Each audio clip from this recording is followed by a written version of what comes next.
তুমি কি এটা জানো না? আমি আছি তো তোমার পাশে। তোর যে কি করে বোঝাই রে মা, আল্লাহ তো আমারে বেশি দিন আর রাখবো না।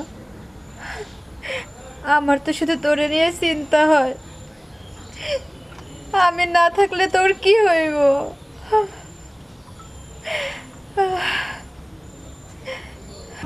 দেখ আম্মু, তুমি যে কি যে বলো না, আমার আল্লাহ আছে না, আমি আল্লাহকে বলে দিব তোমাকে আমার কাছ থেকে নিয়ে যেতে না। তুমি জানো না যে আল্লাহ আমার বন্ধু, আমি আল্লাহকে বলবো যেটা, আল্লাহ সেটা শুনে নিবি। তুই আমারে নিয়ে অনেক চিন্তা করস না রে মা লামিয়া? এই তো মা, তুমি আমাকে মনে করিয়ে দিলে। তোমার তো অনেক ক্ষুধা লাগছে না? দাঁড়াও, আমি তোমার জন্য খাবারের ব্যবস্থা করছি।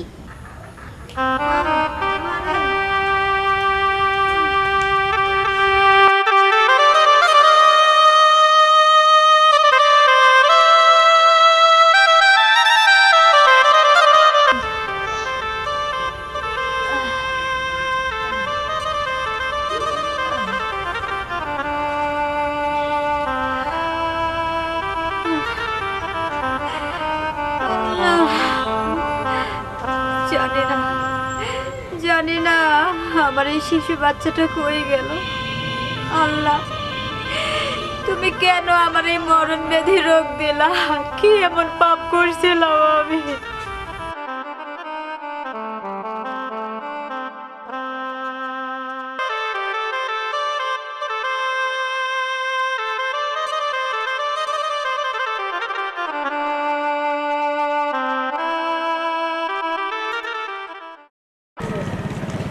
আজিজ ভাই খুব টেনশনে আছি, কাজ কাম নাই। আয়রন দেশের যে পরিস্থিতি, কাজ কাম এই কেমন করি কম দিই, জীবন তো আর চলতেছে না ভাই। শোন, তোর চাকরি দরকার নাকি? হ্যাঁ ভাই, আচ্ছা ঠিক আছে, আমার গার্মেন্টস আছে, গার্মেন্টসে একটা চাকরি দিয়ে দেবো। তা আমার চাকরি করবো ভাই। অবশ্যই হবে, আমি আছি না।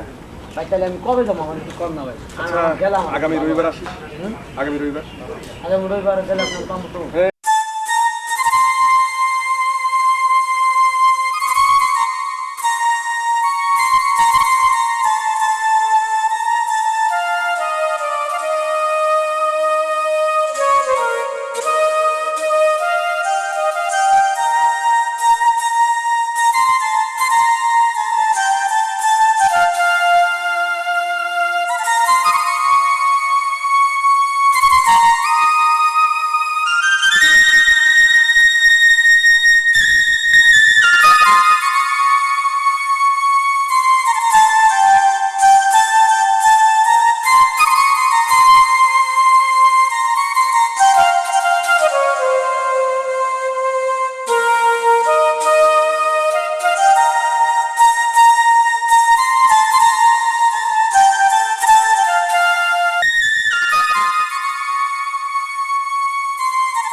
দেখ, এটা আমি কি করছি?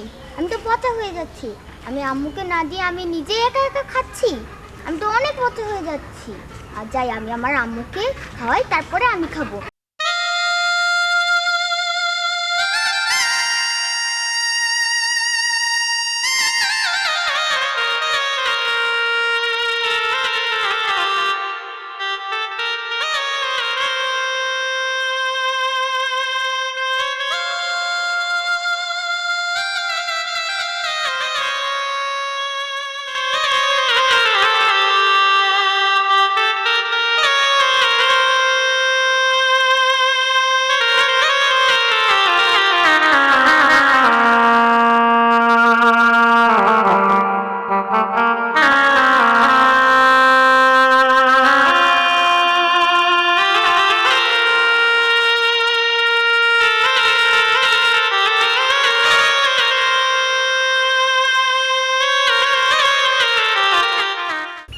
কি রে মা, তুই এই খাবার কই পাইলি?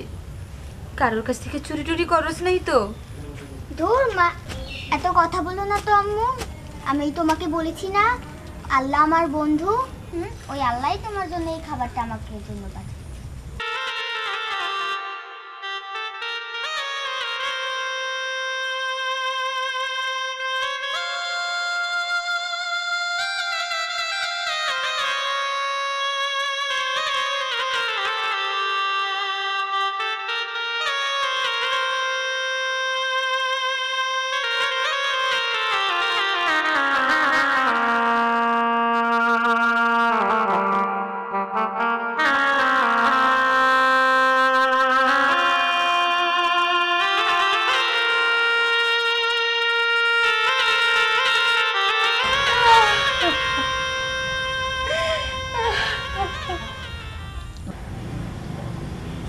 আজিজ ভাই, দেখছো মায়ের ক্ষুধা নিবারণ করার জন্য এইটুকু ছোট বাচ্চা কি করলো? হ্যাঁ হৃদয়, তাহলে শোন, এই বাচ্চাটা এত ছোট বাচ্চা, আল্লাহর প্রতি এত অগাধ বিশ্বাস এবং মায়ের প্রতি তার যে ভালোবাসা, আমি দেখে একেবারে আবেগে আপ্লুত হয়ে গেছি।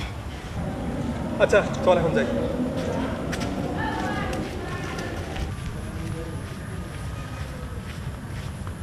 মুন্না ভাই, মুন্না ভাই, ও মুন্না ভাই।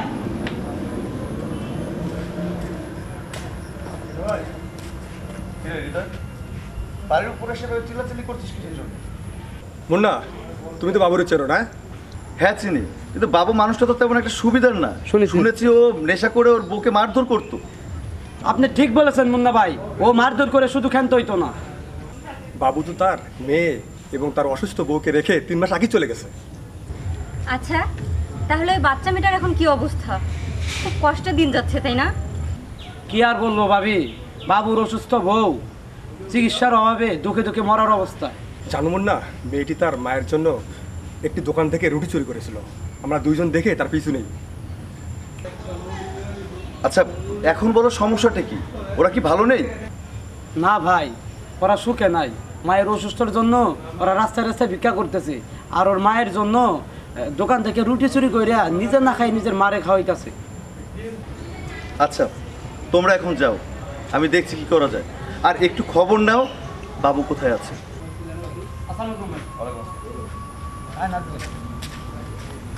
মুন্না, চলো আমরা একটা কাজ করি, যে বাচ্চাটাকে দেখে আসি আর বাচ্চাটার মায়ের চিকিৎসার জন্য আমরা কিছু টাকা পয়সা দিয়ে আসি। তুমি ঠিকই বলেছো, এই মুহূর্তে ওই বাচ্চার মার পাশে আমাদের দাঁড়ানো উচিত। একটা কাজ করো, এখানে আর দেরি না করে চলো যাই। চলো।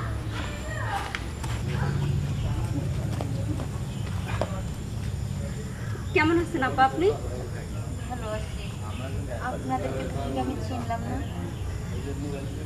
আপনি আমাদেরকে চিনবেন না, আমরা পাশেই থাকি। ও, আমার কাছে কি মনে করে? আসলে আমরা আপনার বিষয়ে একটু শুনলাম তো, এখানে অল্প কিছু টাকা আসছে, এটা আপাতত রাখেন, আপনি কিছু ওষুধ কিনে খাইয়েন, আর পরে যদি লাগে আমাদেরকে অবশ্যই জানাবেন। একদম চিন্তা করবেন না, আমরা সব শুনেছি। আপনার যখন যে খরচটা লাগে ওষুধের জন্য আমাদেরকে বলবেন, আমরা দিয়ে দিব। হ্যাঁ আচ্ছা মামুনি, থাকো। হ্যাঁ এই চলো। থাকে না পাশ।